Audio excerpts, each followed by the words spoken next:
And when did you decide that you wanted to go into the culinary field? Was it always a Uh, love and passion you had when you were young, or was that something that you no, adopted? it started my very first job. I got hired as a barback at a restaurant, but I was like 17 years old. Mm-hmm. Which I was barbacking illegally just because you had to be 21 because you're serving alcohol. Even though you're not serving as a barback, you're still in the same environment. Um, but I did it for a year, and then finally the owner was like, "Yeah, I can't have you here anymore. I need you in the back." Because of the age. I was like, "Yeah, you know what? I really can't." Um, so he threw me in the back. He put me dishwashing, and I was okay. I was pretty good at dishwashing. And the chef at the time at the place, he approached me because he saw that I would finish whatever I was doing and not have anything else to do, and Mm. he didn't like the fact that they just did it. So he was like, "I'm gonna show you how to cook. Get over here, cut this, do this, do this, do this, and that." So I started doing it, and he was like, "I'm gonna continue to teach you. The day that you show me no interest is the day that I'm gonna stop." Mm. So he was like, "I'm gonna show you how to do all of this, but if I ever see that you're not into it and that you don't want to learn, I'm gonna stop. I'm not gonna waste my time." Because he invested time in me. He didn't let it ask. I didn't ask him to teach me. Right? He took it upon himself to like, and I'm gonna show you. And what he meant by that is because the culinary industry and the cooking industry, like, you need to be fully invested. Like, you really need to be passionate about this. You're not gonna make money. Like, you're gonna struggle. You're gonna a lot of sacrifice, birthday parties, events, like You're all gonna these miss everything. events that are very important. You're gonna miss it, Yep. and you really need to be fully invested in this. Like, you can't half-ass it. Like, you need to like really. Not saying that you got to be the best ever, but like But you have to be passion, invested in devotion, it. Yeah. yeah, passion, devotion, and want is a must, right? So you started doing that. All of a sudden, one day, I went to go reach for a pot or something, and there was oil in it, and I got second-degree burns on my hand, and they were like really, really bad. Like the skin melted off, and Oh shit. it was fun. It was cool. It was like really gnarly. The hand looked super cool. Like all the skin just was off.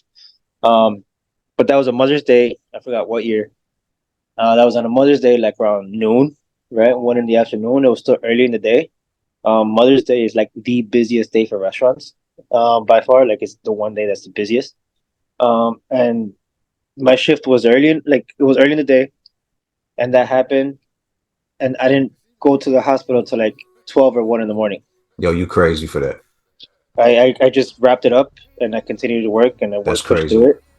Um, I still like I was like still clean. I stayed there to like mop and sweep and all that just because like it was my team. We were getting crushed and we were so busy like that. We just like that was my very first Mother's Day at any restaurant.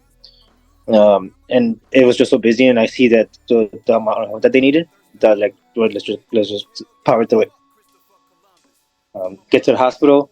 First thing they tell me were like, "You're crazy. Like, you should have got here right away." Absolutely. Absolutely.